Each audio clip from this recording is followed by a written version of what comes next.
কাঁচা আমের কাশ্মীরি আচার তৈরির সঠিক এই নিয়ম অনেকের কাছেই অজানা। আজকে আপনাদেরকে একদম অথেন্টিকভাবে কাঁচা আমের কাশ্মীরি আচার তৈরি করে দেখাচ্ছি।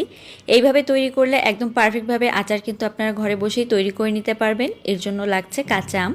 1 কেজি পরিমাণে কাঁচা আম নিয়েছি, তার সাথে 1 টেবিল চামচ চুন দিয়ে ভিজিয়ে রেখেছি, এতে করে কিন্তু আমের যে টক ভাবটা সেটা চলে যাবে। এবার আমি দিয়ে দিচ্ছি 2 কাপ পরিমাণে চিনি আর হাফ কাপ পরিমাণে ভিনেগার। এই ভিনেগার দেওয়ার কারণে কিন্তু আমটা আর গলে যাবে না। এখন আমি দিয়ে দিব 2 টেবিল চামচ পরিমাণে আদা কুচি। ভালোভাবে নেড়ে মিশিয়ে নিয়ে দিয়ে দিচ্ছি এখানে 7-8টার মতো শুকনা মরিচ। আমি এরকম গোল গোল করে কেটে নিয়েছি বিচিটা বাদ দিয়ে।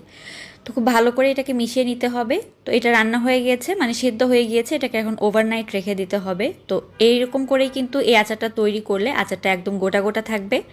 ওভারনাইট রাখার পরে পরের দিন সকালবেলা আমি আমগুলোকে তুলে নিয়েছি, আর যে শিরাটা সেটা রয়ে গিয়েছে। এবার আমি এই শিরার মধ্যে দিয়ে দিব আরও 2 কাপ চিনি। তো চিনি দেওয়ার পরে ভালোভাবে গলে আসা পর্যন্ত অপেক্ষা করতে হবে। চিনিটা গলে গেলে ওই যে উঠিয়ে রেখেছিলাম আমগুলোকে দিয়ে দিচ্ছি। এখন আম দেওয়ার পর একদম চুলা রাসটা লো করে রেখে অপেক্ষা করতে হবে যতক্ষণ না পর্যন্ত আমগুলো এরকম ট্রান্সপারেন্ট হয়ে যায় আর শিরাটা শুকিয়ে আসে। তো শিরা শুকিয়ে গেলে আর আমগুলো ঠিক এরকম দেখতে হয়ে গেলেই তৈরি হয়ে যাবে মজাদার কাশ্মীরি আচার।